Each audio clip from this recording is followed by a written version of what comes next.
I'd like to call this meeting to order. It's the City of Elkhorn Standing Committee for Financial and Judicial. Roll call, please. Gary Payson Jr. Here. Tom McClory. Here. Ken Minell. Here. I suppose I should say the date too, October 9th, 2025 at 5:30 p.m.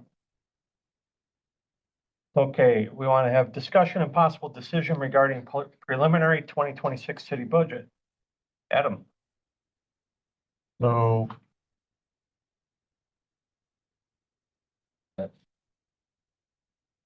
the screen sharing is working.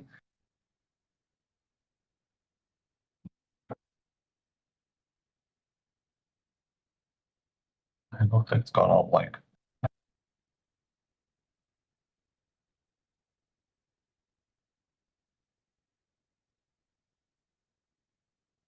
Stop share then. Yeah.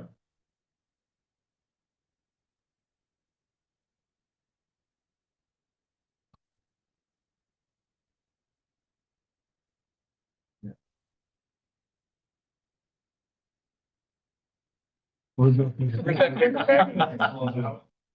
need a paper pen?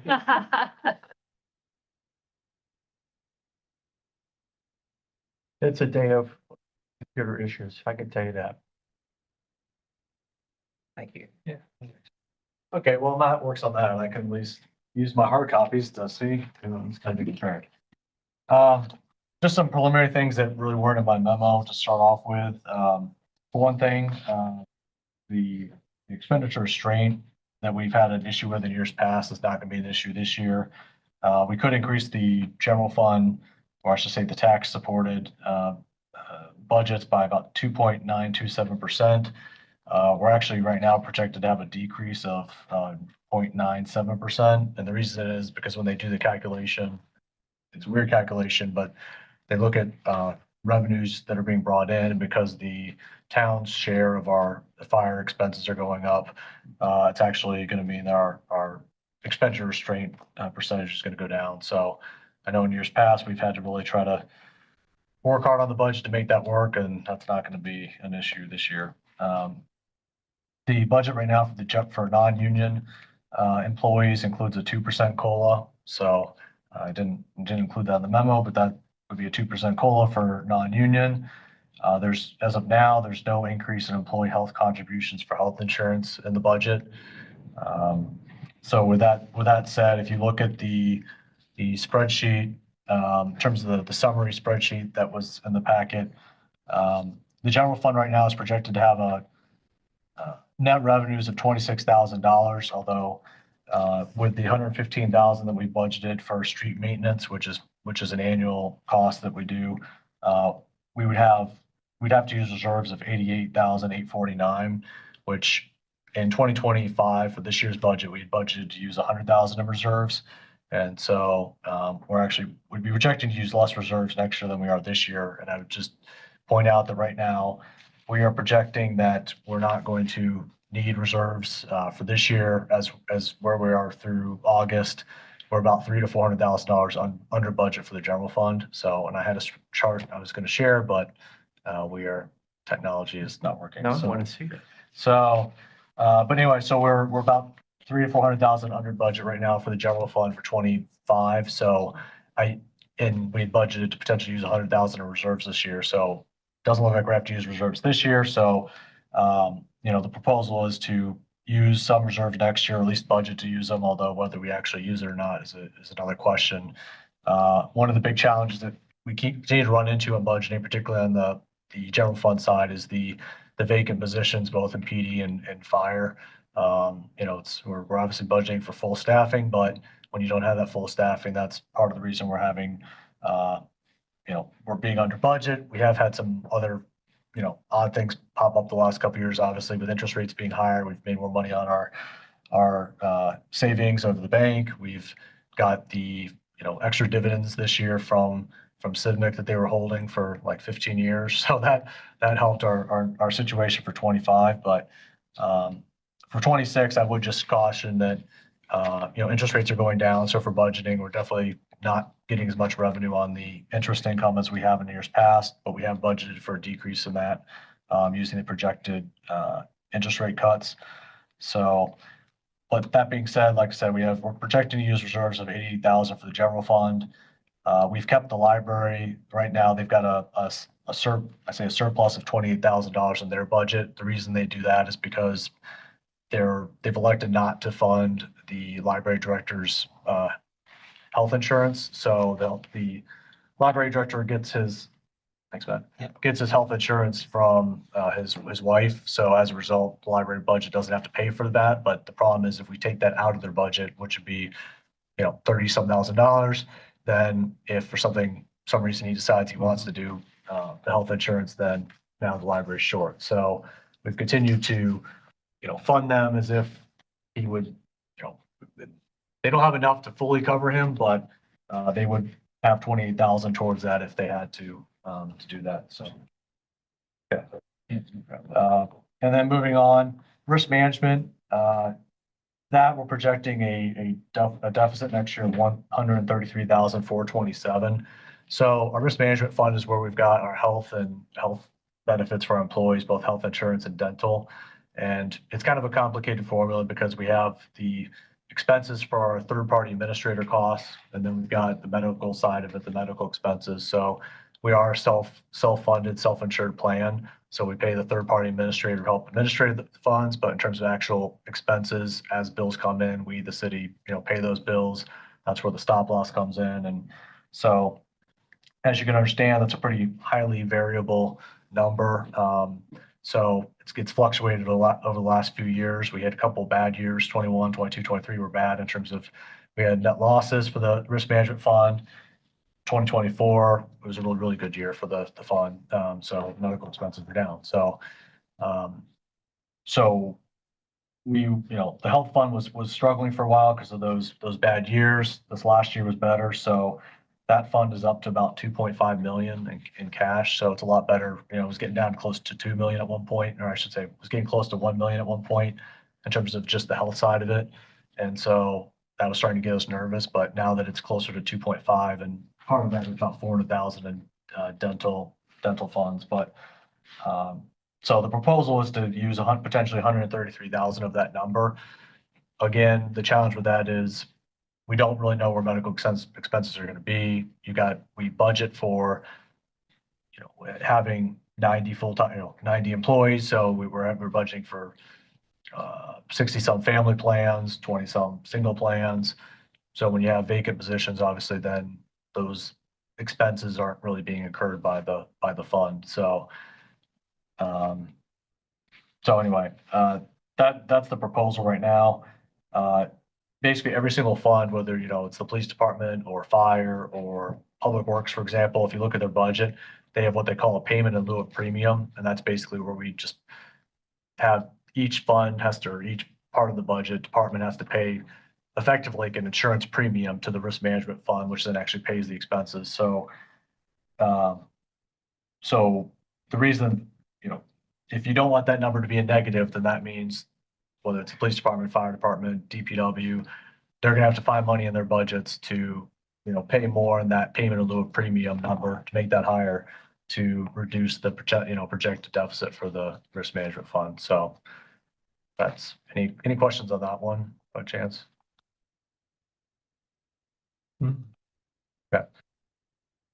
And then moving on, EMS fund is another one that we're projecting or budgeting for a deficit for that for next year of $81,000. This year through 2020, let me back up too and say that the risk management fund, which I just said, we're budgeting for $133,000 deficit next year. We're currently projecting, let's see if I can act well.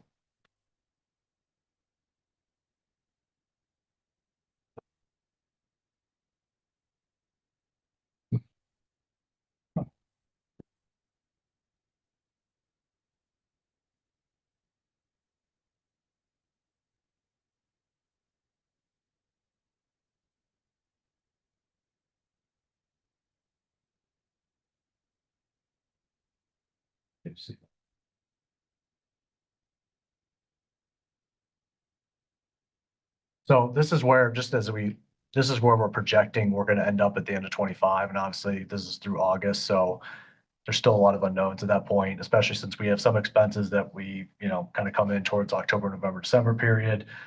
We try to do the best we can to anticipate what those are going to be, but it's never entirely known. So this is that general fund. Like I said, we're about 375 is where we estimate we're going to be under budget, but again, it's just an estimation. So just big caveat on that. Risk management, we're projecting to be in the positive by about $218,000 for this year. And then EMS, we're looking at a positive of 117,000. So, when you look at that, then you take that into consideration as to what we're budgeting for next year for proposals. When we're projecting a $133,000 deficit for risk management next year, if our projections are right for this year, that loss for next year would be offset by the surplus from this year. Similarly, EMS, like I said, is doing pretty well this year. That would offset the projected deficit for next year of 81,508. As I mentioned again, vacancies continue to be a source of why EMS and fire for the last few years have been under budget. And I know they've got vacancies right now. Chief, you got what, 4 or 5? 5. 5, yeah. So I just keep that in mind when we're talking about the budget. Can I ask a question about the EMS fund? Yeah. Or do you want to wait till the end? I can wait till the end until you're all done. Up to you. Go ahead. Is it okay with you? Yeah. Okay, so contract EMS intercept services, $24,000 in the memo you sent us. Is that, like on an as needed basis? Yeah, So we might be above 24,000 at the end of 2026, or we could be way under if we never call them. correct. Okay, so, and then what does legal services of $20,000 for EMS mean? Those are the city attorney fees that we pay Elaine's office. Those are the legal fees for that, and any other personnel related matters. So any legal fees we have, whether it's personnel, general city attorney fees are budgeted there. Shouldn't they be somewhere else besides the EMS fund?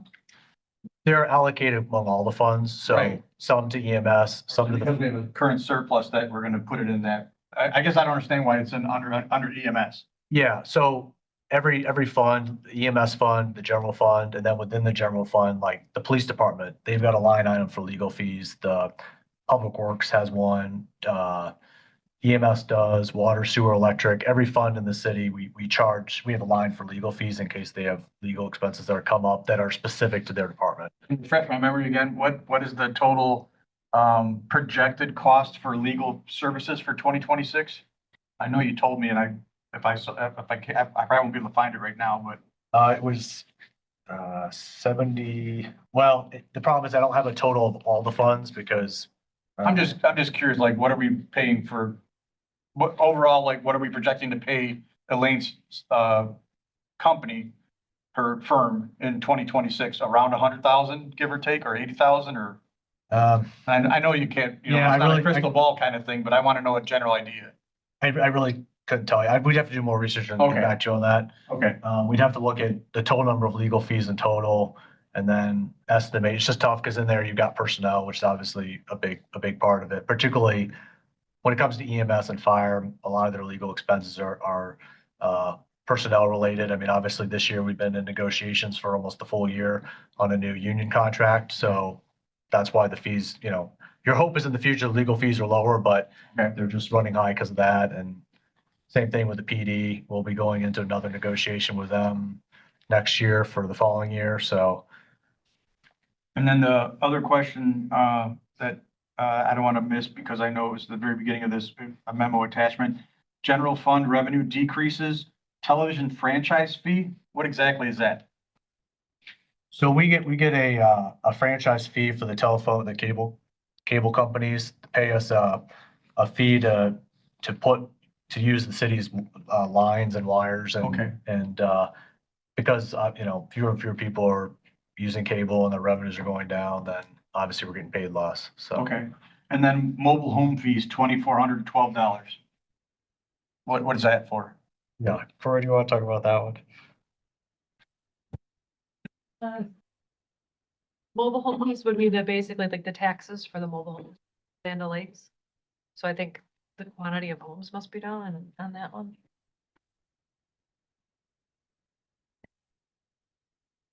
That's what that is. It's from- Okay. It's their portion, like a tax. They don't have a Right. property tax, they have a mobile home tax. But what we're projecting, say it again? Oh.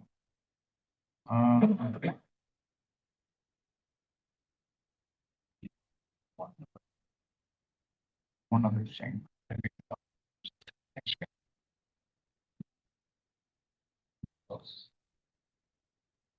And you may not be able to, I don't know if the chief is here, the other chief, no.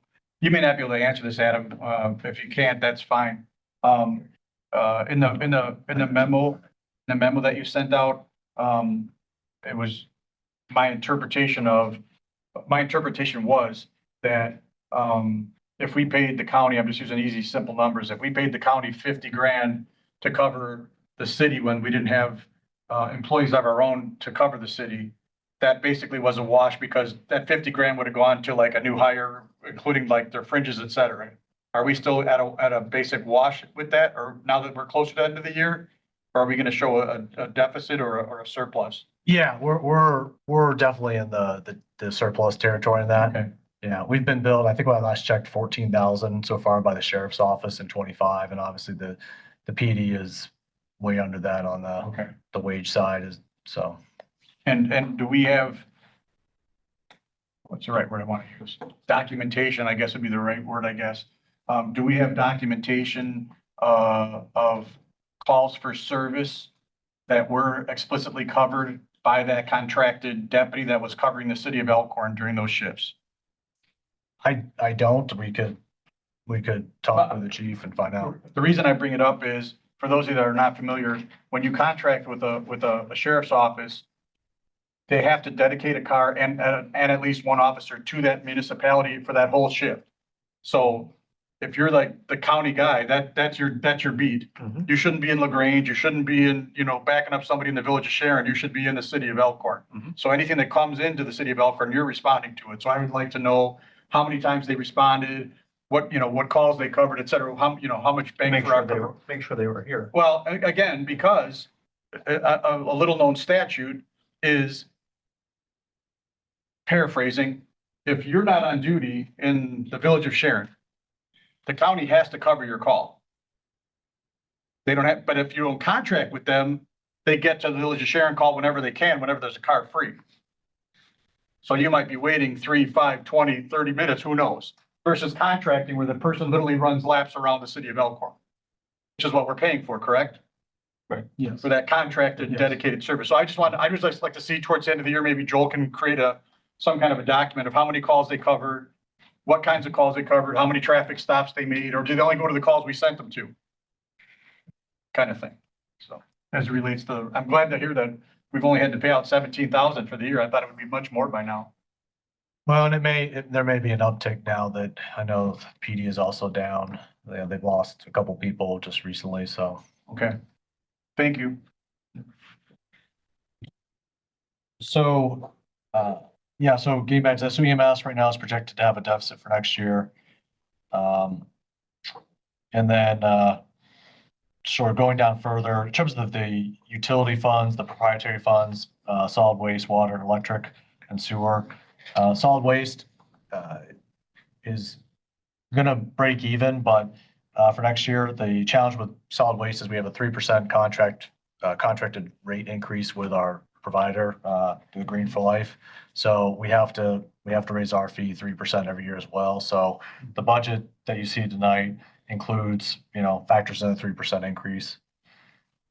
Sewer, this is the one that is in probably the most challenging financial situation for the city. You can see it's got a projected deficit of, I'm gonna say 268,492. That takes out the depreciation. And that, when we did the rate study with Ellers last year and approved a rate increase this year in March, 5%, they had suggested that we do an 8.5% rate increase next year, when they gave us like the 10-year plan for the sewer department. So, the budget does not factor that in. The numbers you see now in the budget do not factor in the 8.5% increase, but we would need 8.5% to bring that 268,000 to break even. So water, when you take out the depreciation, it's projected to be a positive 488 35. That being said, that too is a fund that, we raised rates 2 years ago. And when we did that, the recommendation from Ellers was that we do a 3% simplified rate case adjustment in 2026. When we did the rate increase last time, we had to go through the whole application process. It was very lengthy and cumbersome. There's a much simplified process. If you do it every couple of years, they allow you to do a 3%, just kind of flat increase. So, the budget for next year includes increasing rates 3%, but for half the year. So it's actually effectively 1.5% increase for next year. Electric fund. I'm sorry, can we go back to the Yeah. sewer fund before you move Yeah. away from it? I see that we increased the sewer fund 5% already back in March of 2025. And Ellers is saying that we need to raise it again by 8.5% in 2026. Yes. Where do you and Corey stand on that? Unfortunately, we agree with them because right now, I mean, quite frankly, Corey would probably say even more than 8.5%. But right now, we've got a deficit of 268,000 for the sewer fund. And if you adjusted rates 8.5%, it would break that even.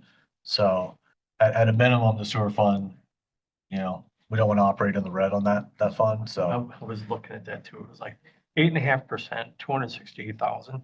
Doesn't make sense to me.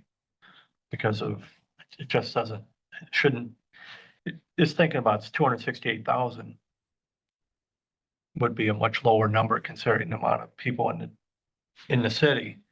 Being 8.5% seems awfully high to me. Without seeing any math or anything like that, just simple. It's like, it seems large. yeah, well, our total sewer revenues are 3.32 ish. It's like our total revenues among all residential, commercial, industrial is about 3.2 million. So to get the 268,000 is 8.5%. Yeah. I'd like to see better numbers on that. Please break it down. Yeah. Give it to us. Well, we're gonna have to have it doesn't have to be tonight, but we're gonna have to have a conversation before we sign off on the 2026 budget, if we're including a 8.5% increase in sewer fee increase. Right. Mhm. Am I wrong? I agree. Especially considering we just told our constituents their sewer rate just went up 5% on March 1st. Mhm. That was only a few months ago. Right. So anyway, I just didn't want to have that go past me. Thank you. I'm putting the sewer fund budget up here just so you can see the numbers. Yeah, if I could read that, that'd be wonderful. Sure. Anyone who can read that, let me know, because I'm impressed if you can. This is on page, looks like page 68 of your packet. Which packet? Uh, There's three of them. the largest one, the budget related packet. No, that's not it. Is it the fund draft? Yes, so you should see. You got two of them. One says SOR, one says PDF. One says sorted by largest, that's the budget draft. Just look at the budget draft. Sorted, but we got two. We got a budget and we got a PDF and a sorted by. Yeah, just go, Not just sorted by. yeah, just get. Okay. All right, okay. You What said page? Well, I have a combined full packet of everything It's like there's only apparently, so, 55 in here. yeah. So I don't have yours in. What page are you on? 68 or 63. Open your hymnal to page 60. I don't have a 68. Well, it should be pretty close to the bottom of your packet, It because, can't be 68 or 48, so I'm on the wrong one apparently. no, you're, It'll be before water and electric. What page? it'll be what- down towards the What bottom. section are you on? Electric is on page Was before 54. or electric? Electric. Electric, water and then sewer. Electric. Damn it. Geez, awful lot of electric in here. It can't be 54 or 48. That can't be right. Oh, my goodness. Oh, There's water.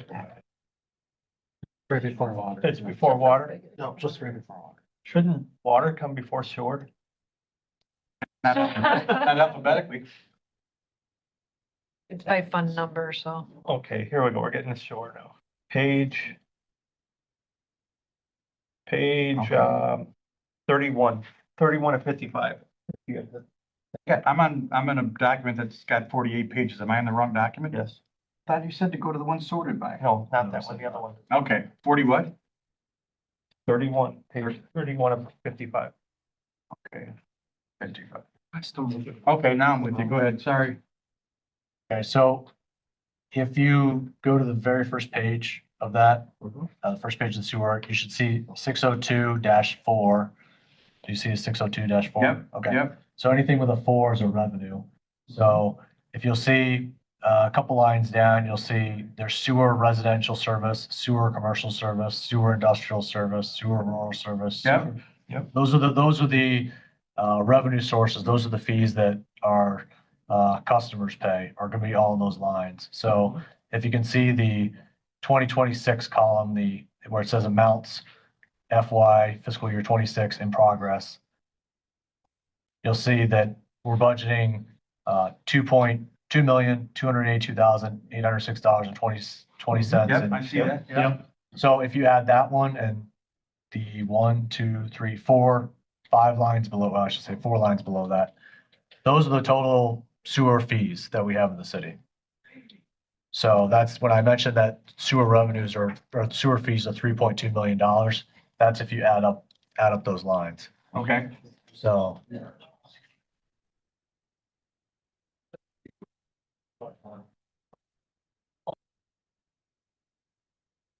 So you may think that the sewer fund generates more revenue than it does, but it really doesn't. So What's the average household gonna have to pay?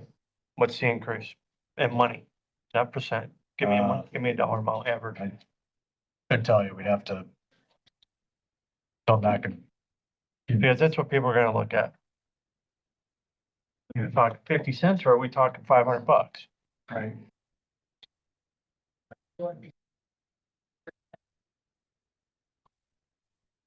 A potential 13% increases since March is gonna sting a lot more than $1.62 per household. Correct. Yeah, I get it. Right, yeah, we talked about that here more than once. We'll look for that information. We think that Ellers gave that to us information with the sewer rate case study, but I'm hesitant to try to bring that up on the screen, given the problems we've had with the. That's fine. So, any other questions about the sewer? Now I'll go back to the original packet or stay on this.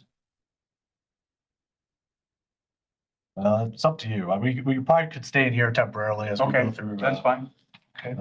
So next one, like I said, was water. I talked about that in terms of budgeting a 1.5%, effectively a 1.5% increase next year.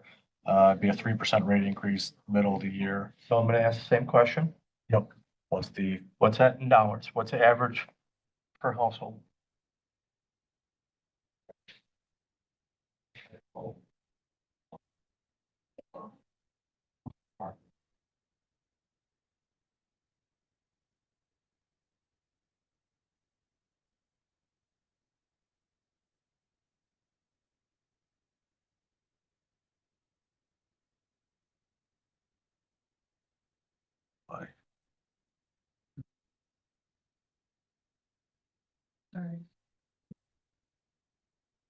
Looks like your average monthly bill would go by about $4.75 and then spread over 12 months, you're looking at 37 for the year.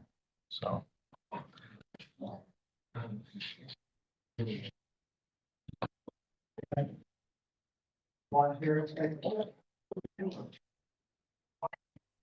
And we'll look for the water related number. All right, and then lastly, like I said, electric, same situation, in terms of once you take out the depreciation, they've got net revenues of $392,000 for 26. We haven't done a rate increase on the electric side since 2012, so it's just something to be aware of. You really want us to get pitchforks and all that kind of stuff out there, right?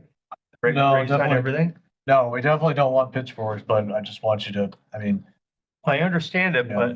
but, I understand. you know, we just did major raises in 25 for 2 of the 3. Well, actually, including garbage, 3 of the 4. And I know that's what we negotiated, but that was to at least lock in a consistent percentage. But, you know, it's, you gotta get creative. Well, And I know you guys are very talented.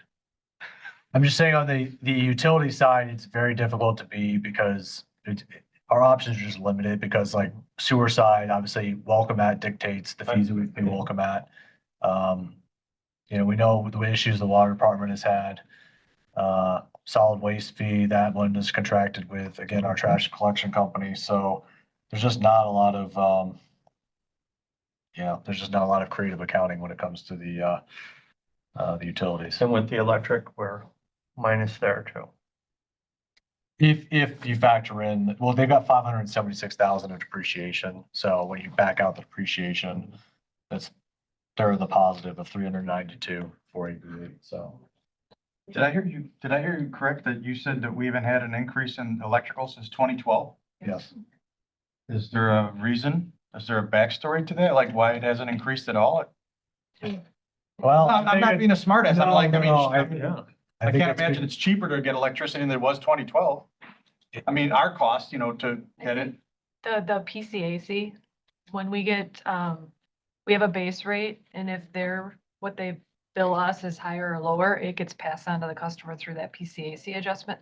So we've been able to keep up with our bills and our amounts based on that, but it's not, we don't have anything extra to be able to putting into our infrastructure and that kind of thing, but we've been holding our own, I guess. Okay. Well, Because of that. There's an explanation. Because I was gonna say, right now, I know my electric bill's gone up since 2012. The PCAC. Right. So we as consumers are paying more. Right. We're just doing the pass through on whatever the percentages or whatever we're being charged. Okay. I knew there was an We're explanation. just not taking anything more to do Right. additional. Right. yeah. Okay. So any extra cost that the electric department is having from the wages or personnel or any cost that the city has to actually provide the service has not been factored in. Okay. So Well, I think that's pretty good considering that since 2012. Yeah. it is. So I should borrow her calculator. Well, you know, Just say. well, no, actually, there's some, you know, some challenges, let's just say the city as a whole. I mean, the TID has not helped. I would say that. Correct. The TID. The fact that that has been negative since it was created, and the electric fund has been loaning almost $200,000 a year to the TID to make the bond payments. You know, certainly if the electric fund still had that $200,000, that would make budgeting easier. I'm just saying that as an example, right? So, and that has not certainly helped the situation. That's not the entire cause, but I'm just saying that's one example of where there's a structural challenge that we've had to work around. So.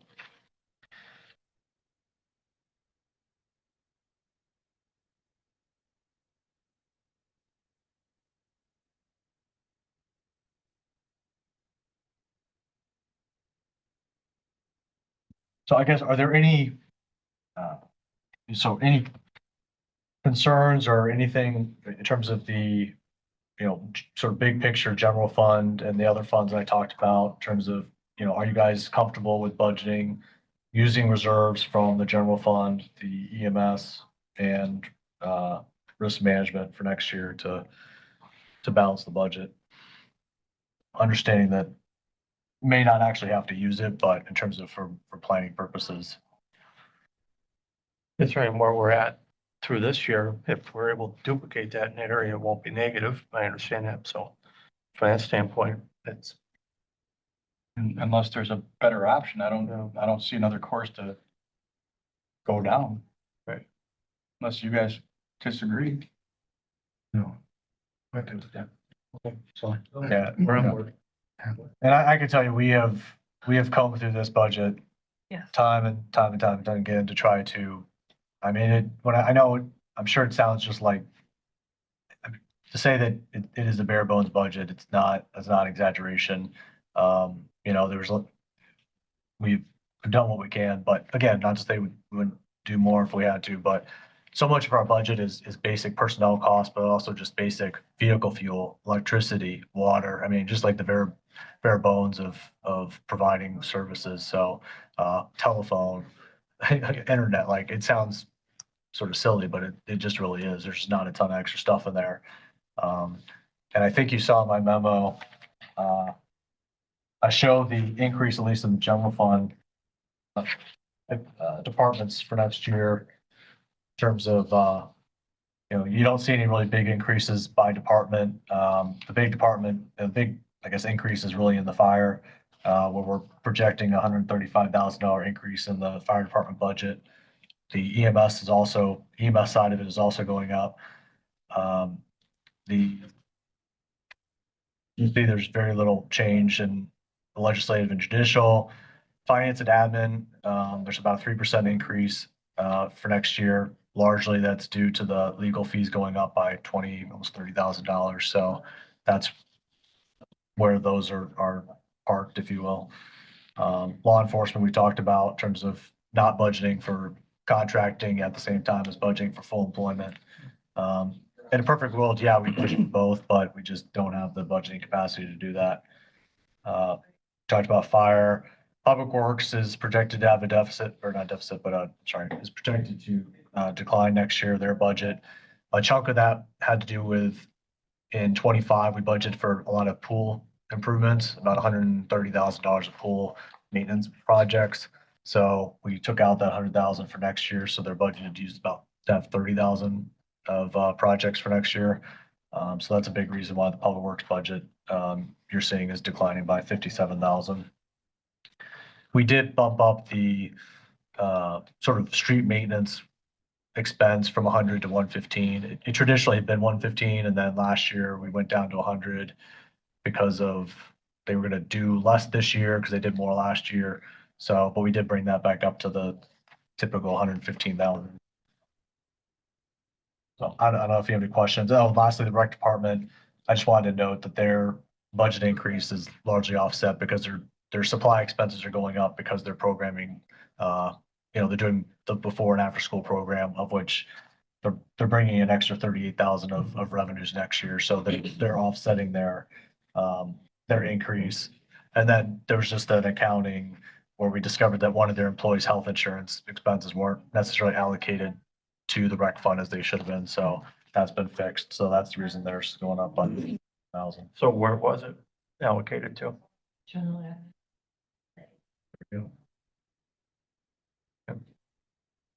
Is there any, items? I saw embedded in your memo, I saw that BZ Kaiser recommended that we, not deal with the Lincoln Street project of burying the lines underground until 2027 or beyond, which is great. Is there any other quote unquote big ticket items that we have to look at putting on the chopping block? And the electric fund or just? Just in general, just of all the CIP stuff, is there anything else that, I hate to use the kick the can analogy, but I mean, you know, like I've said here many times before, if you can't afford to buy groceries, the last thing you're gonna do is go buy the $400 a month, you know, cable bundle package. That's more of a luxury than a need.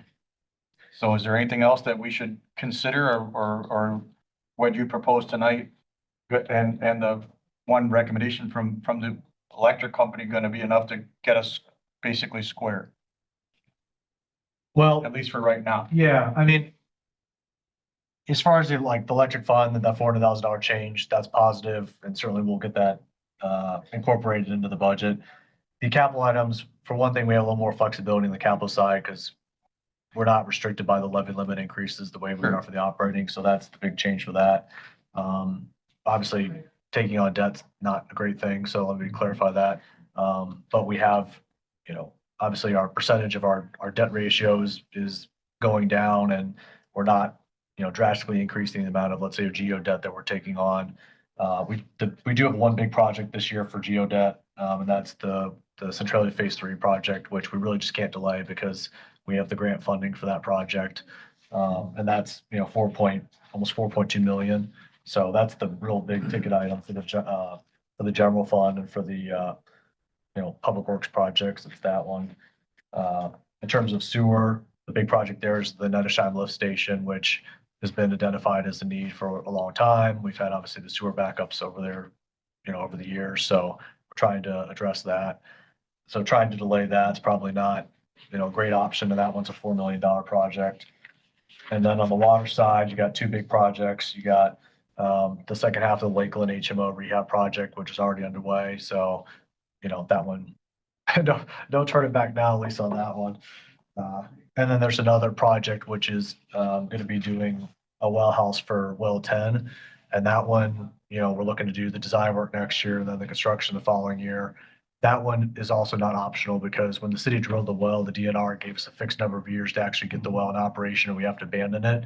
And so this is like the very, very last end we can do this, or we have to, so the capital, so the capital well that you just invested drilling is not, or abandoning a well, you paid $1 million to build is not a great option. So hence the water fund has, got that big, project for starting next year and then into the following year. So I guess it's maybe a long-winded way of saying those are the big ticket projects we have next year, and I don't really think you could delay those. That's fine. Well, next year we should have lower interest rates on taking out money, in theory. Yes, and one thing I do want to raise too, and Corey just alerted me to this, and is that, we have, because some of our projects, public work projects have been under budget the last year or two, we do have some extra bond proceeds from those bonds that we issued.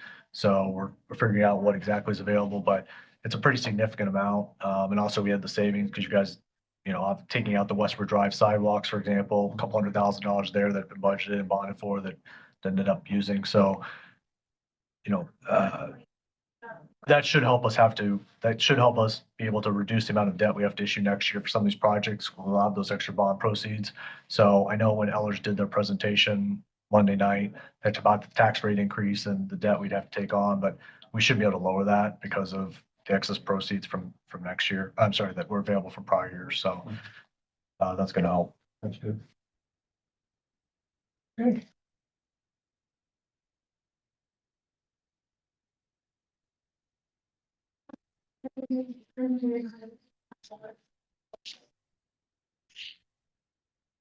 Are there any areas that you want me to focus on or talk further about? I don't want to, I don't want to regurgitate the memo, but I also don't want to, shortchange you if there's different topics you want to talk about.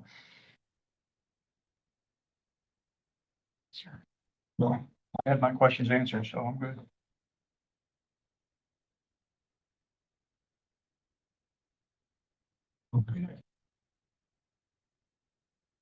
Yeah. Yeah. So the one thing, and we kind of touched upon this a second ago, but you were talking about the electric department. So right now they'd be looking at using reserves of about 1.7 million. It says 2.1, but once you take out the 400,000, it'd be 1.7. We have 2 million-ish in sort of capital / depreciation accounts that the city's had for a long time. We keep building and it's kind of a, I won't say the savings account, but it's for bigger purchases or if something would happen. The cash available. Yeah. So we're thinking we could probably dip into that a little bit. But I don't know that we want to get ourselves down too far No. because otherwise when we do borrowing, they're going to look and see our cash level isn't very good. So I don't know that we want to do a full 1.7 maybe of that, but a good portion of it and maybe do some borrowing on the other rest of it or. Well, so we've got we've got about 2 million there and funds that were intended for capital purchases expenses, which obviously this is what we're talking about. And then they have an additional 3.6 in unrestricted cash. So how you want to cover the 1.7, whether you want to cover it using, let's say, maybe use $1 million of your capital funds and you use 700,000 of your unrestricted cash and now you've got it covered. I mean, certainly we can borrow, but whether you want to take on debt, which obviously you're going to be paying interest for 20 years on, when we do have the cash. Now, again, yes, obviously we don't want to drain it down. I'm not advocating that, but, electric fund right now just so happens that they're having a lot of projects next year just because of Creekside, which you got a $750,000 transformer that they have to pay for and install. They have to, buy some transformers for future projects. They've got a bucket truck. I mean, there's just a variety of things that are all hit one year. So they don't have, let's say, $2.5 million of projects for the next 5 years. So even if it takes a temporary hit next year, it shouldn't be a perpetual. So, It would make sense to use more of the cash and again, borrow for 20, especially at a high interest rate. If the interest rates were practically nothing, then it's free money, but. Right. Right. Thoughts? You want to say something? No. No, okay. Thank you.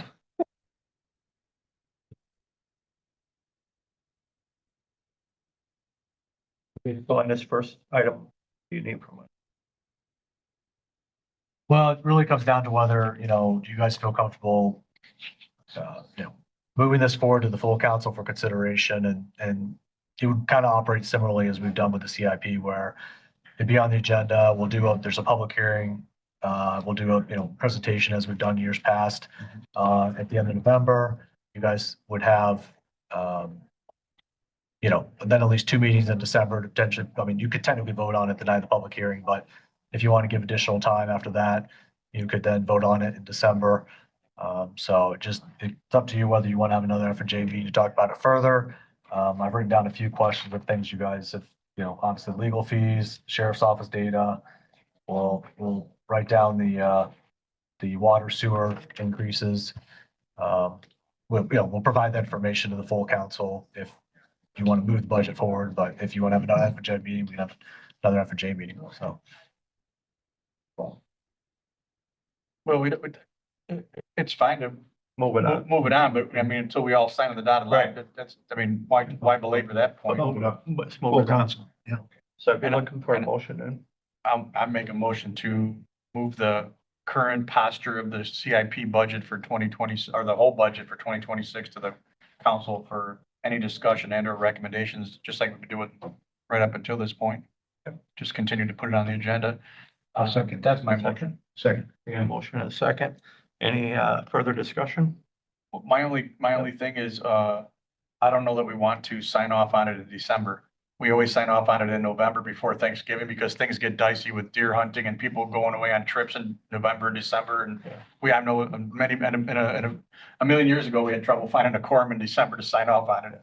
So I would not recommend that we, sign it off on it like on December 18th or No. 20th or whatever. We typically have done it in December. Yeah. So if there's no reason to wait until December, Right. I'd like to put it to bed in November like we've always done.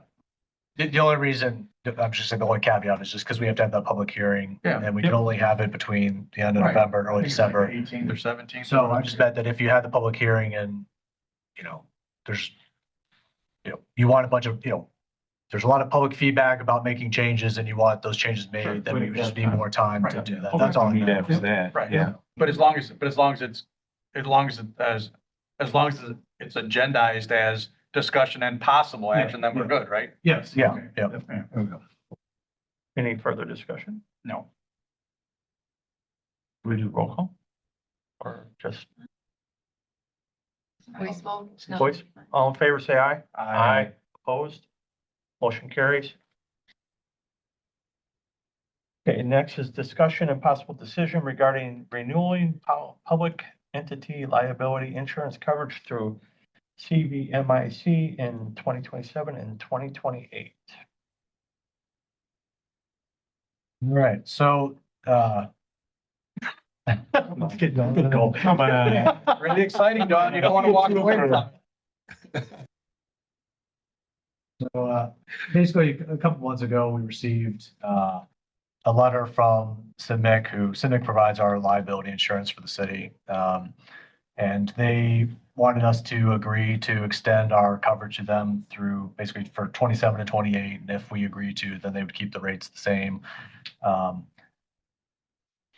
Before we brought that to council, we wanted to at least get a cost comparison. We haven't looked at, other options for quite some time, as far as I'm aware. So we reached out to the other option in the state, which is the League of Wisconsin Municipalities. They have a insurance program as well. So we reached out to them for a quote. They gave us a quote. We then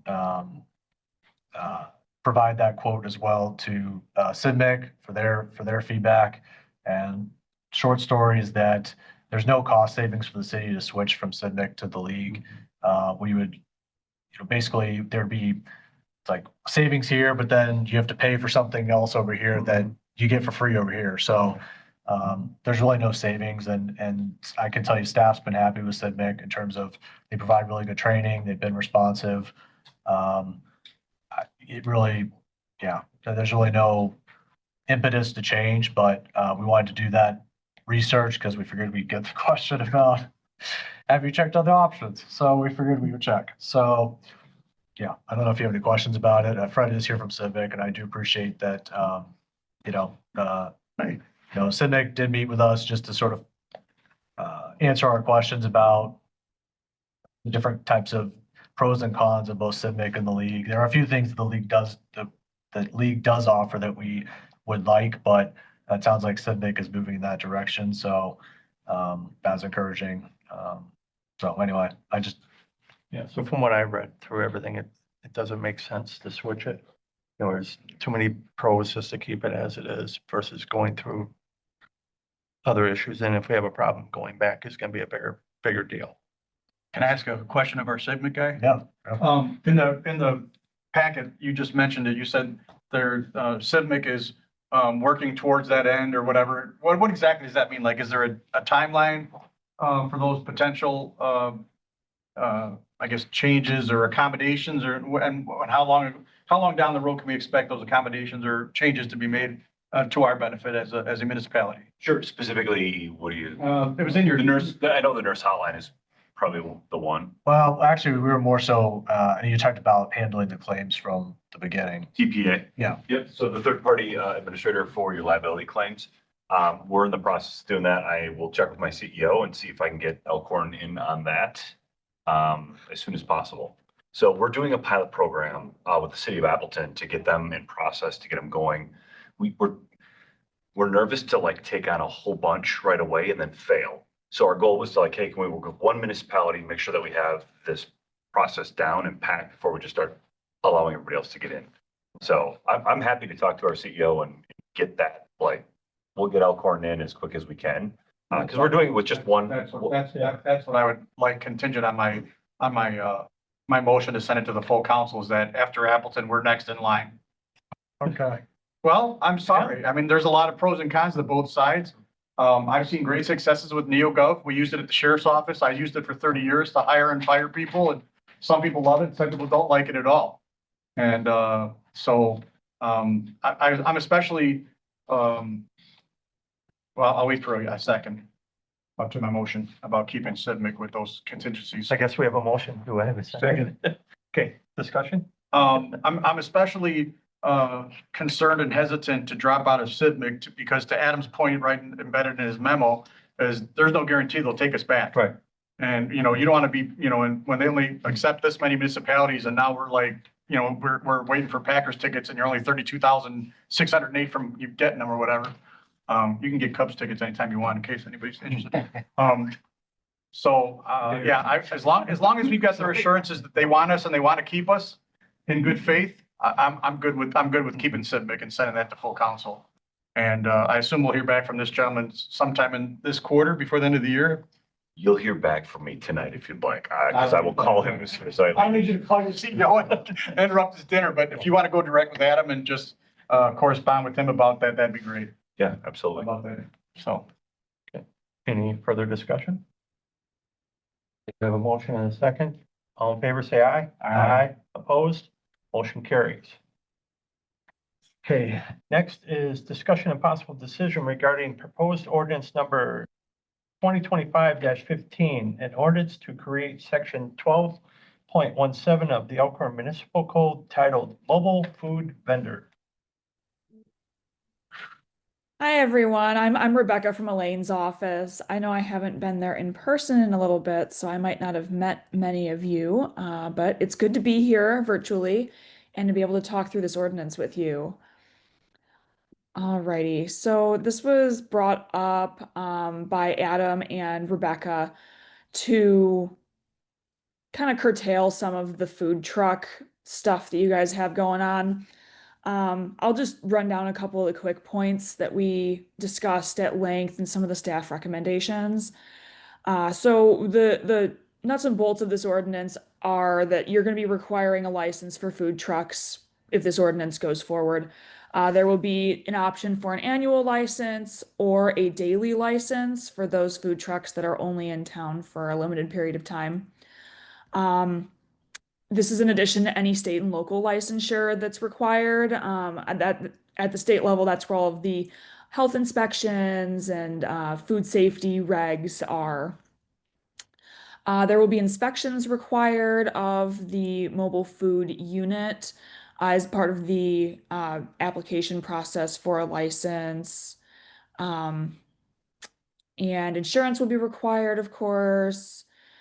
There was a staff recommendation to allow operation on private property with the express consent of the owner of the private property, as well as approval from the Common Council for selling on public property and public streets, except when there's special events.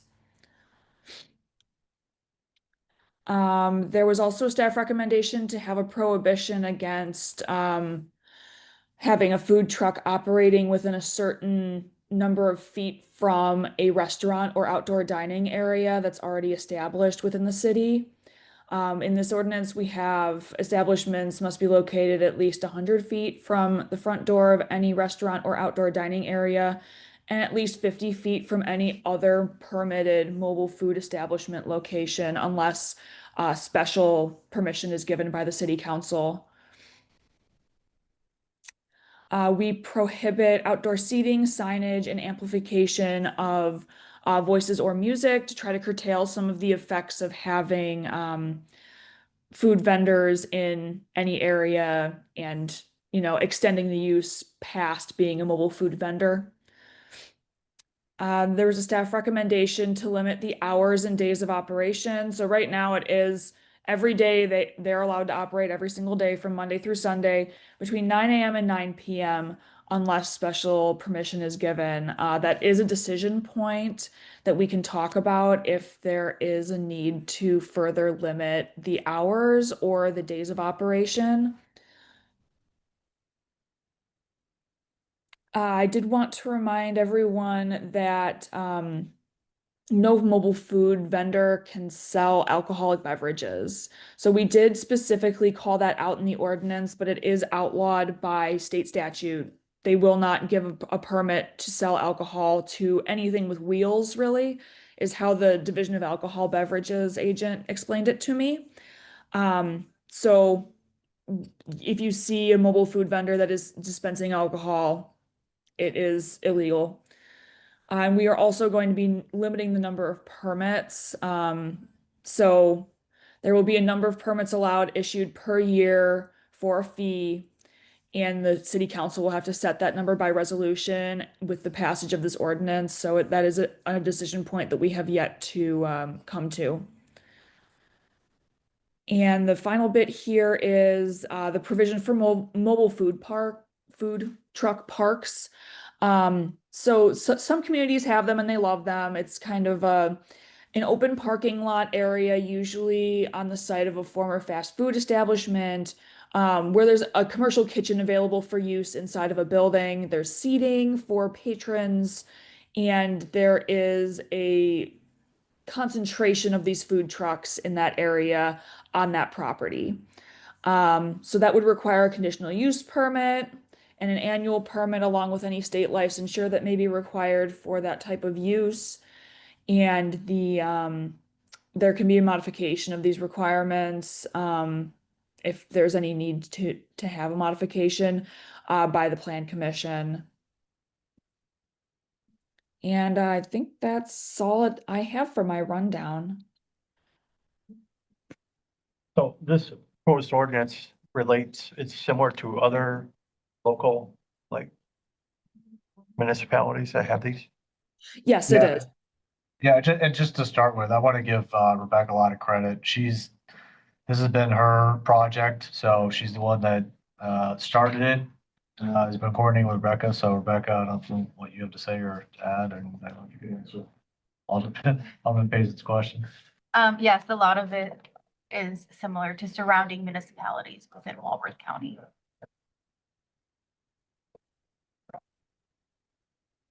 So, my first question is, can you hear me, ma'am? Yes, I can.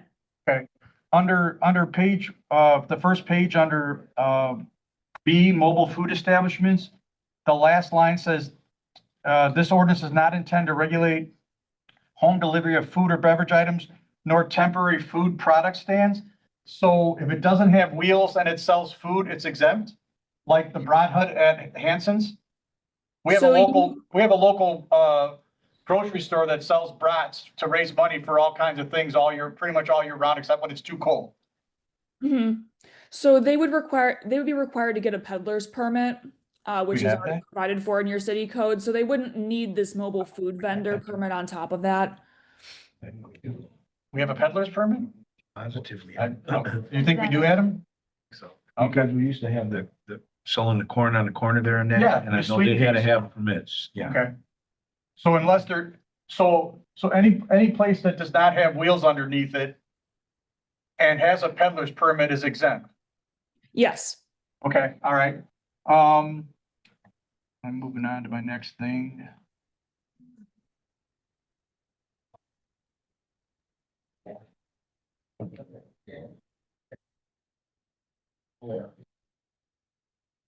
How do we confirm under insurance required that they have all these limits? Do they have to provide us with some kind of a printout to the city clerk? Yes, it would be part of the application process. A certificate of insurance certifying those limits would need to be provided. Okay. I'm concerned about the daily permit that they can apply for it. 24 hours is all they need in advance to be out the very next day selling stuff. Excuse me. That's absolutely a point of discussion. We can change that limit. That was just something that was commonly provided for in other communities' codes. Would that give adequate time to be inspected? That's what I'm saying. If they come in on Friday at 4 o'clock and say, hey, we're selling brats tomorrow morning, Rebecca, here you go. It's We don't never gonna want get to, inspection in yeah, time. she's got other things to do too. We Yeah, don't need exactly. people Coming in. That was my question as well, was the time frame for that, especially because it requires a fire inspection. And I Right. think there's a lead inspector at the fire department, so we might want to revisit that time. Sure. And they also have to prove of insurance, which they have to get a copy from Right, their insurance and- company. The county's providing me with a list of, whoever has the permits needed from the county. So there is work that needs to go towards Okay. the research. Well, let's go ahead and put that to bed. What do you want for somebody who's coming for a permit? How many, 3 weeks? Well, since I believe we're also requiring a background check, it's like a temporary beer license, at least 2 weeks would be. Okay. I I haven't would be seen more anything in the comfortable ordinance about a weekly. background check. It's in here. It is? Was it? I did not see that. I read it like 4 times today. I do not remember seeing Where was anything about a background check. The application process, What page, Uh, what number? for, 3A? yes, including a background check is the last line. Oh, there it is. Yeah. I read it 4 times. I didn't. I think that's important to the point of if they come from out of town and we don't know who they are Mhm. or, where they're actually coming from, that their employees, have a background check. Mhm. They do that at the fairgrounds all the time. Mhm. And the police department requests at least like 10 days for a background check for any operator's license. So something like this, I would Okay. assume. Okay, So so again, the time weeks limit or is, so? So how many days do you want? Do you want 30 days before the event? Is that enough time? I mean, with the fire inspection and the insurance and the background, I mean, As far as the fire inspection, I think for the background check, 10 days, so I would say 2 weeks before the event date. I don't know as far 14 as business- fire. 14 business Is that days. all right, chief? That's plenty of time. Got time for you? Good. 14 business days. I would say 3 four- weeks. Huh? 14 business days is basically 3 Well, we weeks. don't work on weekends, so I think 14 business No, days. that's, Yeah, Yeah, Yeah, let's. yeah. let's make that Okay. change. so to just make it 15. you know, Yeah, that was 3 weeks, yeah. Yeah. Whichever way. 15 business days. All right, Uh, perfect. I can change that in the ordinance. Okay. So, I'm on, what am I on? I'm on letter H about being too close to a restaurant. When those trucks are downtown, like they are for Saturday on the square, they're all 100 feet away from the restaurants that are already there.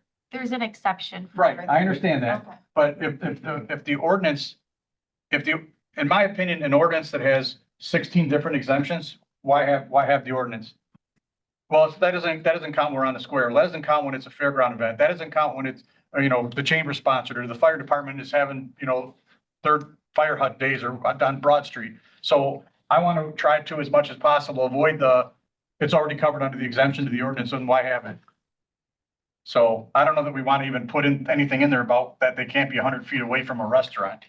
Because we do that all the time and no one seems to have a problem with it. We do it all year long, from Oktoberfest to Christmas parade to whatever.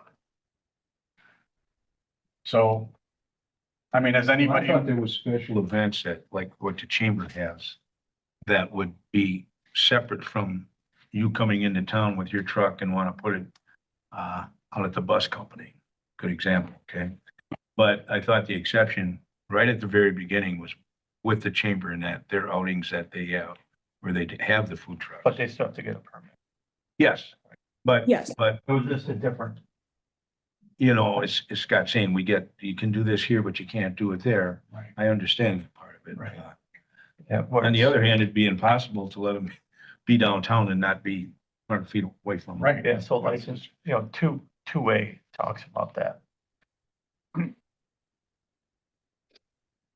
Very Except for vendors approved by common council for a special event, city-sponsored events or chamber of commerce. Right, sponsored. right. So- Okay, what if it's not a city sponsor? Oh, sorry, go ahead. No, go ahead. Tell him. Oh, go ahead. No, go ahead. I was. Jeez. All right, Scott, you're up.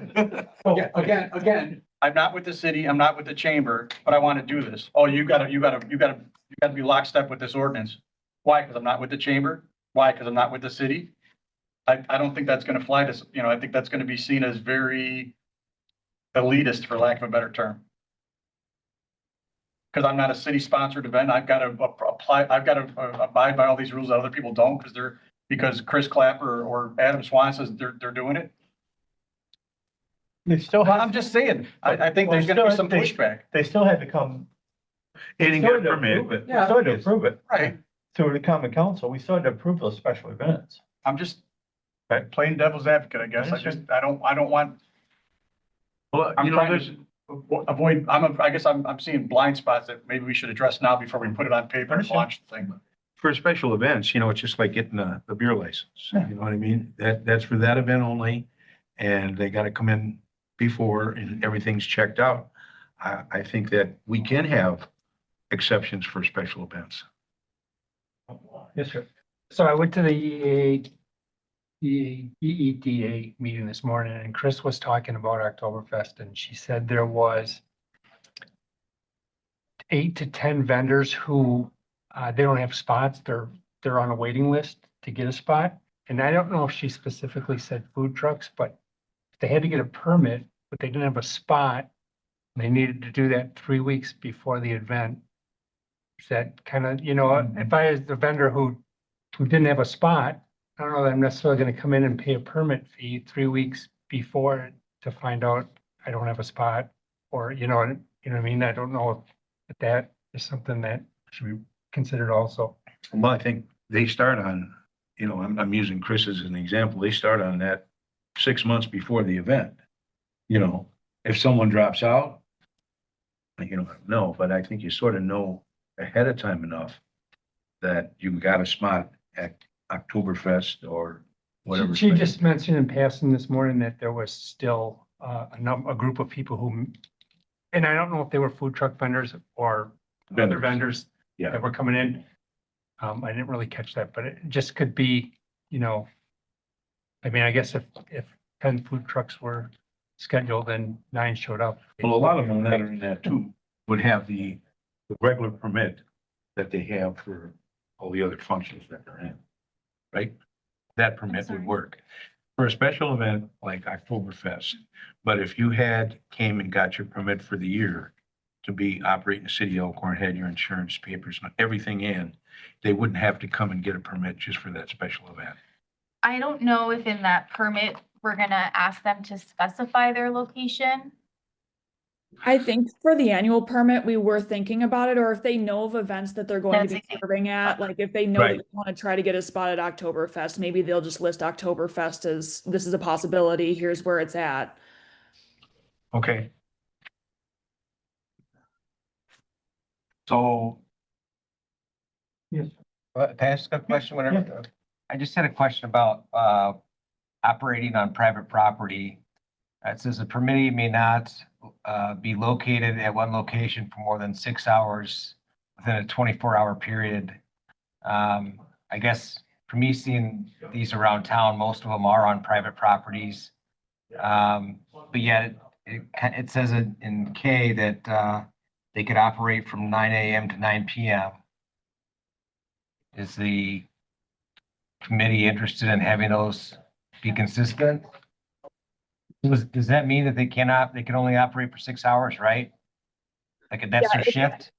If they're on private property, yes. Okay, and I'd say So you're being 9 times out of penalized if you're on 10, private property. you're on private property. In my opinion, that's where I see these as, on private property. Okay. yeah, I think we should just strike that out of G. Okay. Why would you have that in there? That's common?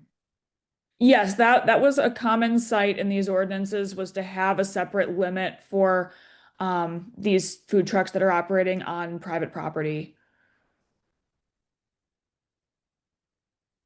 More than 6 hours in 24-hour period though. So I work 9 to 3 today. That means I can't work again till 3 till 9 tomorrow. I think the time frame seems to make more sense, but I just wanted to, I saw it, I just wanted to frame it. Thank you. I think that's a little restrictive, you know. Like I said, I recommend we strike that 6 hour thing completely out of G. Yeah. No reason it needs to be in there. All right. Thoughts? Ken? Agree? Yeah, I'm all right with that. I mean, 9 to 9. We're giving them the hours. I don't see anywhere in this proposed ordinance where we talk about, what the permitting fee is going to be. Yeah. Discussion today. The permitting fee Right. is set by resolution by your common council. So that would Right. be discussed here and at common council level and set Right, as, well, we can't send it to full council unless we tell them that, I would think. Yeah. So what do we charge other people? Surrounding municipalities, I have seen that for an annual license, they charge $250. The city of Delavan does an annual license for $50. So I think that's on the lower end for an annual permit for a food truck. Who charges $250? Burlington and the Village of Walworth. I think whatever number we land on, it needs to cover the cost of a inspection by the fire chief, the And that was background part check of from my the PD, the Absolutely. filing fee with you, so whatever that, I don't know what that magic number would be, So but for an operator's license alone, it's $50 for a background check, and that seems on the lower end. Yeah. $250, I think, might be more fair because exactly that, the fire inspection, we're checking with the county for Background check. their background check, yeah, so there's other things. that but are- whether you're here for one day for Oktoberfest, you drove in from Madison, or you're here 20 That would be times. the daily, yeah, so the annual, I think anywhere between 2 to 250 would be fair. okay.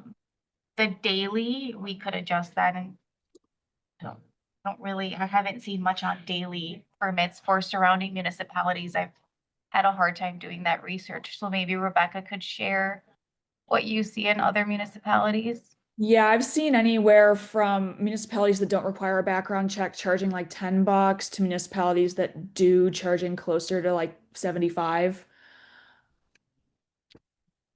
Okay, so there's no background check, For a daily. but you still have to have insurance. And the fire inspection, fire I'm inspection. assuming. Yeah, so I mean, we do want the fee obviously to be rationally related to what's actually going into, reviewing the application and all of that. So Right. we have a ballpark on what that might run. These guys aren't free. Well, I would say daily is 75 and annual is 250. That at least will cover our costs. Yeah, Yeah, that's all we're doing is covering the cost. I mean, if they, That was And my, at that point, you look at 200 versus 75, well, maybe don't force them into getting annual. But there's limits. There's a limit on how many annuals are allowed. so I don't know if we'd hit that or. I don't know. We didn't come up with that yet. Well, yours is 200 or 250? I would say 250 and 250. daily I would do 75. 50. 50? But that's again up to your, because exactly that would we be scaring them off by saying 75? So I'll direct this to the chief. So is that just, so Oktoberfest Saturday comes and there's 10 food trucks. Is that just a company inspection that goes out or is that your Just like we inspection? do the fairgrounds. Okay, I didn't know how you I handled just it. had a company out there, they're all set up. Obviously, you're gonna have stragglers, just like we do at the fairgrounds. Go out there and knock them out. And it doesn't take long on a food truck. I think we need to be explicit in the ordinance that says whether you opt for a daily permit or an annual permit, the requirement are the same, including background check, insurance, fire inspection, whatever, because I don't want someone going, I'm only gonna be here one day, you don't need to background me. Right. No, sorry. Whether, you're on our city streets or in our city on private property or whatever, we need to do that, because that's just a bad juju waiting to happen. We all know that. Especially in today's world. That's what I'm saying. Especially with food trucks. We Right. don't know where they're coming from. Here's the other question I have. Trent does an inspection on me July 1st. Am I good now for the whole year if I get an annual inspection? Because I could do a whole lot of damage to the inside of that food truck, and it could be a whole lot of food quality issues with me if I don't keep it up to snuff for the next 11 months, because I know I'm cleaning green for 11 and a half months now that I got my inspection done. Why don't we just go under how we do every other occupancy and they have to do it? If they're gonna get a yearly inspection, they get one in the beginning, they get one the first half of the year, one the second half of the year. Then And we it's can bill definitely them 250. accordingly. If they're gonna roll it into the price. I feel much more comfortable with that. Yeah. Because like I said, I mean, you could scrub it and make it perfect June Right. 1st. Come July 1st, man. I've It'd be a seen whole- that here, year after year. Yeah. They go downhill and they get to a point of where, I don't know how the state ever approves them, but they do sometimes. So annual's 250 with 2 inspections a year, Mhm. right? how Do do you we guys care? usually time those inspections? I'm Is it sorry. 6 months and 6 months, or do you do it randomly throughout the year for those 2 times? Biannually, one at the beginning of the year, one the first half of the year, one the second half of the year. Okay, And the second one is not normally scheduled. You just say, hello, knock on the door and say, hello, let us in. Under state law, we don't have to schedule any inspections, so we can just pop in. Okay, They have yeah, to give us entry. That's the perfect. best time. Well, exactly. Do we care that, the proposed ordinance says you only get up to 5 daily permits per year? Do we really care about that? Well, that's the same thing with the liquor license thing, is they apply for 10 of them and then she's always giving out, you know what I mean, a permit every week or every 2 weeks. So if you limit the amount that they can get, they're gonna have to look at an annual if they're gonna be here any longer than, you know. Well, this for specifically 2 says events. 5 per vendor. Yeah. So if I show up for 3 events, it's gonna be whatever, versus I might as well just get an annual. Right. Yeah. If it's That's my $50, point. So why if it's should we even have- $50 a day versus $250 annual, Yeah. There's your 5. there, right? Yeah. So do we want to keep that up to 5 daily limit or just strike that? I mean, they can do the math, Yeah, but if there's not any, all right, so let's do it this way. All the annuals are used and I can only get a daily. Do we want to restrict them to only doing 5 times a year? Or do we not care? Right? They're paying $50 a day. And if we're done with annuals, if, like, say we have 10 annuals and they're all taken. And I want to come in, 6 to 7 times, 10 times over the next year, $50 a pop.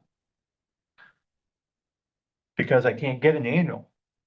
Are we going to do it like a liquor license? We're only gonna let 10 food No, trucks? I'm just saying, it's hypothetical if we only. No, Yeah. I see I see the scenario you're drawing. I'm asking, are we going to impose?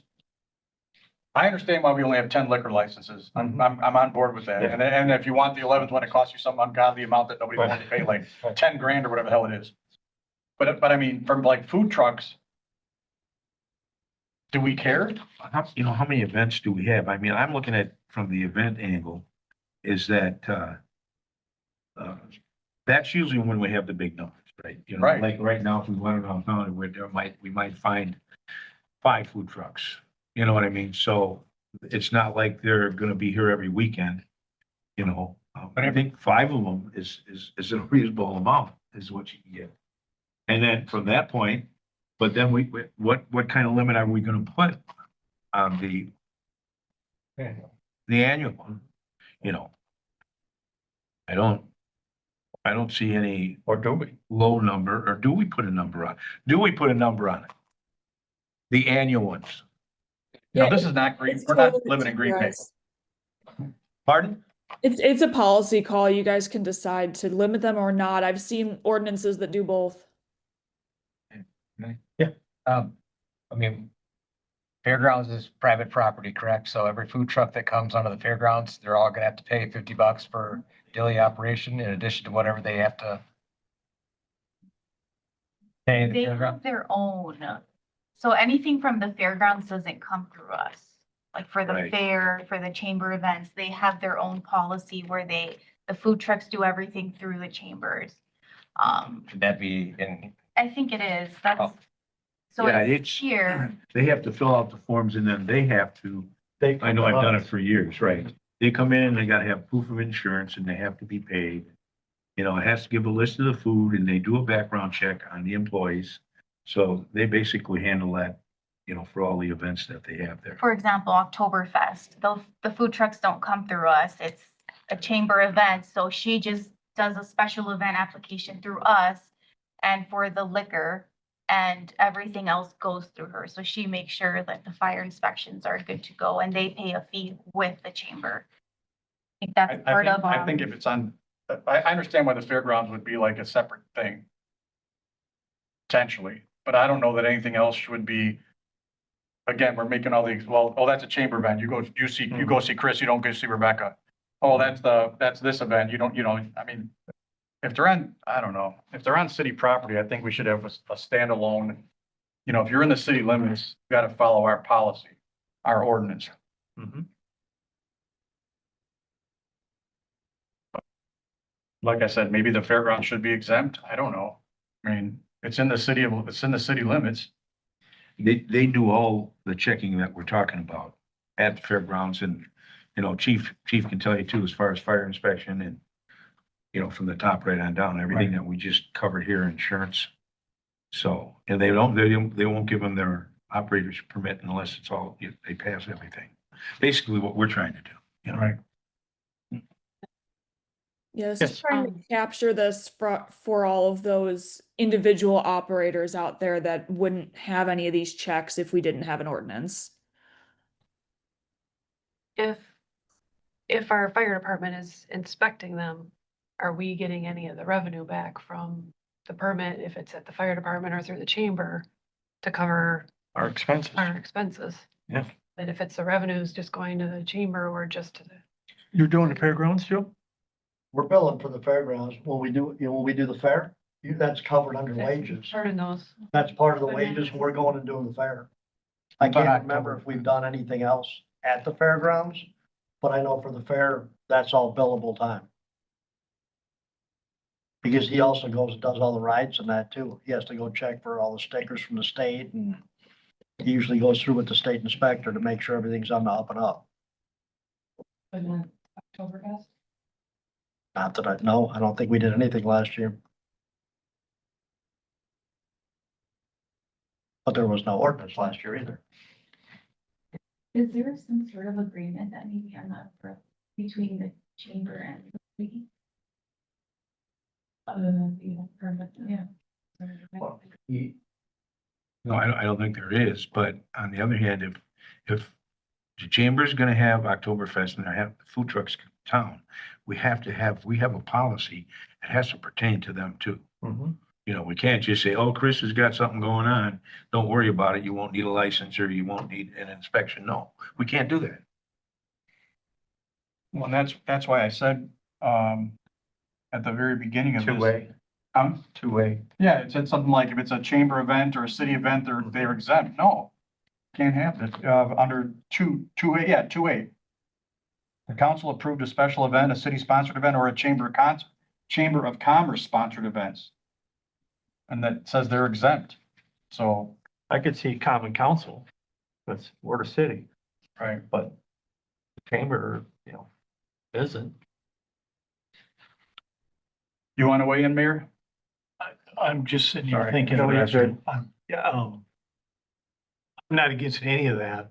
I do think maybe we should let Chris weigh in how it would affect her events before we enact anything. Not carrying water for her, I just Right. don't want this to be a huge surprise Don't want to blindside. and blindside her with it. When she had called me and said, ask, and I said, well, tonight, we're really not gonna do anything. The final vote, I said, it'll go, recommendation go before council or whatever. Yeah. So she had somewhere else to go. So that's why she isn't here. She would have been here. Well, I agree with Tim. We can send it to the full council and have discussion and or possible decision-making, and she'll be present for that. Right. I don't think she's ever missed a meeting. If she has, she's had a proxy there, so. And, Ken brought this up 5 or 6 months ago and it's way overdue and I don't want to belabor this anymore. So, Agreed. there was one thing in here about temporary. Can someone help me find it? Where the word temporary was? There was something that said if you have a temporary food truck, it doesn't apply to you or something. It must have been the temporary food product stands, I guess, is under 1B. Maybe where I could have swore I saw it somewhere else, but maybe I'm wrong. Yeah, I believe that's the only place where that is. Okay, that must be it then. Yeah, and those are only exempted because there's another type of permit that would apply to them.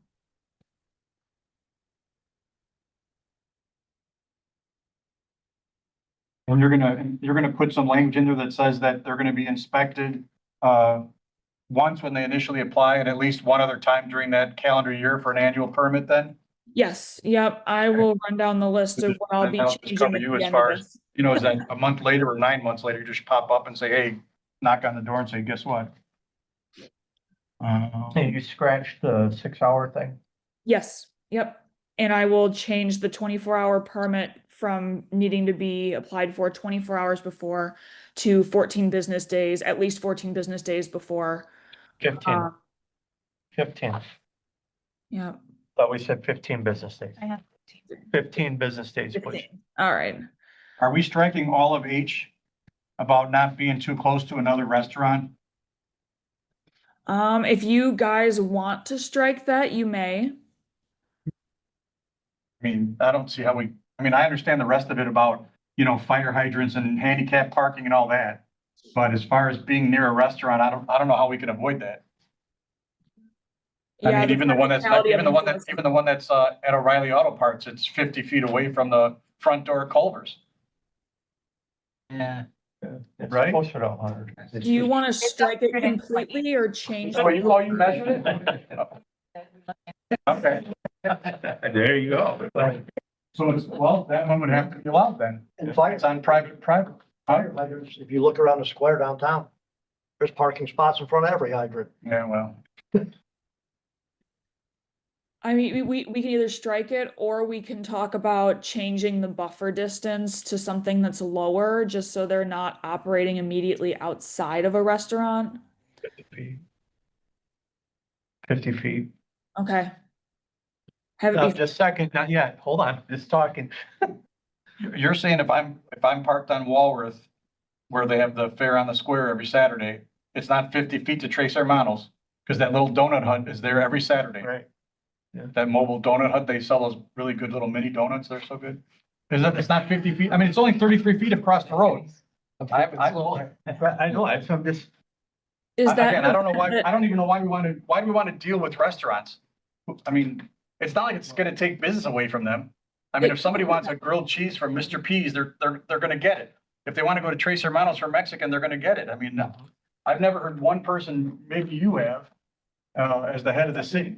I've heard, Yes? People like at the Elk. not happy with food trucks. Okay, that's good to know. You know, they, But again, if we have them, if they're downtown for food truck day, that thing that Chris sponsors every other year or every other, I think it's twice a year. That's gonna be every restaurant downtown. It's not gonna qualify. Is that something that requires a special event permit? You know, she keeps that on the backside though, does she not? I guess she has. No, sorry. No, you go ahead. When I was down there last year for some event, there was two food trucks parked right in front of Tres Hermanos. Yep. And right across the street from the Elk. I don't know if there's anything on that other side of the street from. Right. I think that was Oktoberfest that. I think. But they're right in front of those businesses, in front of Moy's, every restaurant on It was that side of the street. probably the donut wagon that you were talking about, but Greg at the bakery Not as good as. was about ready to start throwing bricks here about 5 years ago. Yeah, you're right. So, And that was one of my reasons to bring it up is that we've got, you know, not a special event like Oktoberfest, but, you know, going north on town and you got a Taco Bell that, like I said, has got a huge investment. And then you got a wagon that's right down the street from them. It's more than 100 feet away, but pulls up, you know, doesn't pay any tax, doesn't pay anything. Now, I don't know if he's renting that spot from the person that's there. That's Right. private property, right? But the fact remains, the city doesn't see any of the profit or any of the, all we get is the permit money. That's it. Yeah. And right now, we don't even get that. So I mean, this is a huge step in the right direction, but So I don't know, putting 100 feet or 50 feet, or do we do that? And then you'd have to make an exception for Oktoberfest or whatever festival is downtown. There's I already an guess- exception in the ordinance for a special event. So the common council can allow those food trucks to be parked within 100 feet of a restaurant or within 50 feet of each other for special events. It makes sense to me that you'd allow the special events for the the chamber related events. And Right. at the end of the day, I mean, the chamber is a different beast. I mean, it is, it's working to promote tourism in the city. We're giving them tax revenue. I mean, lodging tax money. So we do have a relationship with the chamber that we don't have with other people. And second, it makes sense that you would have some sort of, okay, you allow food trucks for an official chamber event, but you wouldn't necessarily have just food trucks parked in front of, Friends on the Square or someplace else day in and day out. Correct. It just doesn't seem like that would be the fair, it's not fair to the restaurants downtown. And let's face it, most food trucks are not local businesses, so they're coming from outside the city. So like if I have to, if I'm choosing whether I'm going to try to look out for the business or I'm looking out for the food truck, I'm more concerned about the restaurant in town than I am the person who doesn't live in the city who's just, showing up to make money. Well, So. and everything's angled parking downtown anyway, so how are they gonna get a food truck in that angle? And they they don't, can't take more than one spot. but well, for special events, they sure. No, I mean, do. for special, but I mean, under normal circumstances, Right. because you can't park your truck and then have people going in and out. Something I think we have to make it that for special events that we allow. Authorized by the city or something. Right, that's Yeah. what a special event. Yeah, in the permit that they would have, it would allow them for a special event, to be within 100 feet or 50 feet or But whatever. under normal, not special event days. Right, if somebody came downtown and wanted to pull it, no, it wouldn't work. They couldn't do it because one, they'd be taking more than one spot and then the police would be going out there. Right. And I can say I get several calls about food trucks, and a lot of them are more lead towards like the baseball tournaments at Sunset Park, not so much every other area. Being deputy in court, so. And right now, when they make those calls, you say, go ahead and. No, Back it up. they actually get a selling within the public parks permit and a direct seller, so they still get a permit, it's just not a mobile food vendor permit. They still. But pay. going forward, they would have to follow this then. Yeah, I believe so, yes. Yeah, because again, we don't want to have yet another Right. example of what's exempt from the ordinance. They'll leave the 100 feet, isn't it?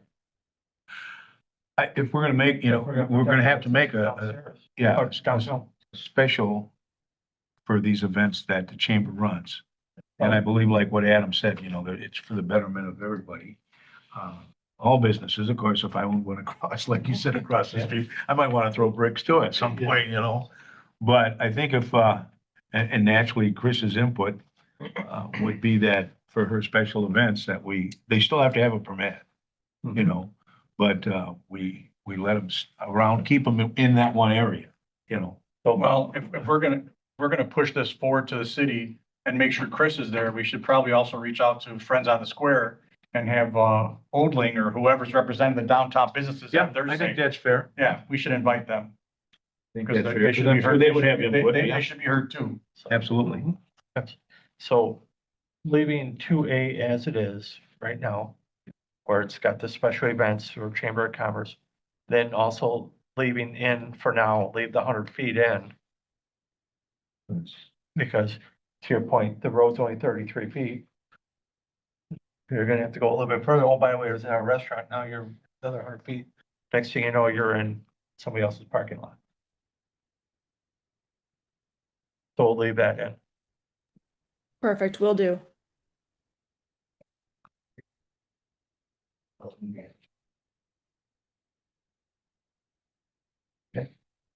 And C is going to say that there will be a minimum of 2 inspections by the fire department per vendor per year for annual permitting. Yep, that will be added. Okay. Let's see, anything else? Did we agree on a daily fee? 50. 50. Is that gonna cover us? We have on-duty crews, we can send an on-duty Oh, crew. okay. But no limit. Are we gonna do a limit or no limit? I don't see why we need to have I a don't think we limit. should have a limit. I don't either. If you wanna pay $50, 365 Every days a year, weekend. we'll take your money. Every weekend. We should write that right in the ordinance. We'll take- Don't write that. If you wanna give us $50, 250 times, we'll take your money. Okay. Okay. All right, All perfect. right. So no limitations, 250 for annual, 50 for daily. We're not gonna have any limits on annual either, are we? What do you mean? As far as the amount we're How gonna many we're issue. gonna, issue? I don't think right now we'd have a problem, do you? I mean, at this point, I'm unsure. I would probably do more research on that. I have not seen a number limit on other ordinances that I've read for other municipalities. I think annual permitting, you're right. You're talking a handful of people that are gonna wanna have an annual permit versus I'm just here for Oktoberfest or for the Christmas I'll pay parade. that 50 Or that, bucks, or yeah. whatever that food truck thing, food truck follies or whatever she called it.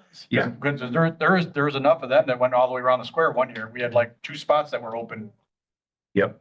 that one year. I don't know how, I haven't been there in a while, but yeah, I mean, we can always change the ordinance. If you know, you get inundated with 60 people show up and say, I want an annual food permit, which I can't imagine would ever happen. Then you can come back to us and go, guys, We you got a know, problem. we got a problem. We got to cap it Let's at. put a limit on it of 30 or whatever. it So, might all be. right, so no limits on daily, no limit on annual for now. And the hours stay 9 to 9, whether you're on private property or public property. Right. All right, sounds good. And what did we agree on each for the restaurants? For 50 feet or 100 feet? We're sticking with the 100, Stick with 100 right and now. we're gonna see what the community has to say. Okay. Before we approve it, Okay, in council. Common council. Right. right. And Chris's input. Right. Well, Chris. And also Friends on the Square. Right, that's what I'm saying. We want both sides, Right, right? we want them to come. Absolutely. We want to hear. What about J? The vendor cannot provide a table, a chair, or freestanding signage or audio amplification? Right, So that means like they literally can't put out a table and 2 chairs? no, Because that's encouraging people to like hang out and loiter and whatever. Okay. And music. It's more of a carry out to go kind of thing. Yep. You Okay. got loud music on yours and you can't hear customers coming up, no. yeah, we should not have that. That was the one thing I requested Rebecca to add in because every other municipality states that like in bold. Yeah, because they've obviously had a problem. Yeah, keep it in there.